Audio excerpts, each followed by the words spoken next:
ஆன்மீக நேயர்கள் அனைவருக்கும் இனிய காலை வணக்கம். ராகு மற்றும் கேது தோஷம் உள்ளவர்களுக்கு திருமணம் தடையை ஏற்படுத்துவார்களா இந்த கிரகங்கள்? திருமண தடைக்கும் ராகு தோஷத்துக்கும் எந்த ஒரு சம்பந்தமும் கிடையாது. அடிப்படையில் 7ஆம் இடம் தான் உங்களுடைய திருமணத்தை பற்றி சொல்லக்கூடிய இடம்.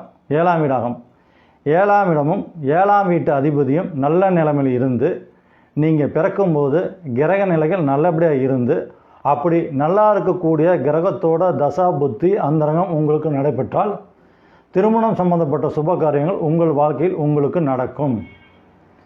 ராகேது தோஷத்திற்கும் திருமண தடைக்கும் எந்த ஒரு சம்பந்தமும் கிடையாது.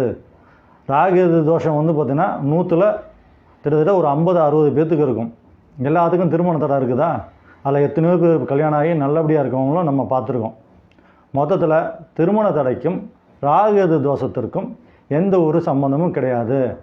அடிப்படையில் ஜாதகத்தில் 7ஆம் இடமும் 7ஆம் வீட்டு அதிபதியும் மேலும் 5ஆம் இடமும் 9ஆம் இடமும் நல்லபடியாக இருந்துச்சு அப்படின்னாக்கா வாலிப வயதிலேயே திருமணம் சம்பந்தப்பட்ட சுப காரியங்கள் உங்களுக்கு நடைபெறும். உங்களுக்கு ராகேது தோஷம் இருந்தாலும் அடிப்படையில் 7ஆம் இடமும் 7ஆம் வீட்டு அதிபதியும் நல்ல நிலைமையில் இருந்து மேலும் உங்கள் ஜாதகத்தில் லக்னாதிபதி 5ஆம் வீட்டு அதிபதி 9ஆம் வீட்டு அதிபதி இந்த கிரகங்கள்லாம் நல்லபடியாக இருந்து அந்த கிரகங்களோட தசா புத்தி அந்தரங்கம் நடைபெற்றால் உங்களுக்கு வாலிப வயதிலேயே திருமணம் நடைபெறும். ராகேது தோஷத்திற்கும் திருமண தடைக்கும் சம்பந்தம் கிடையாது.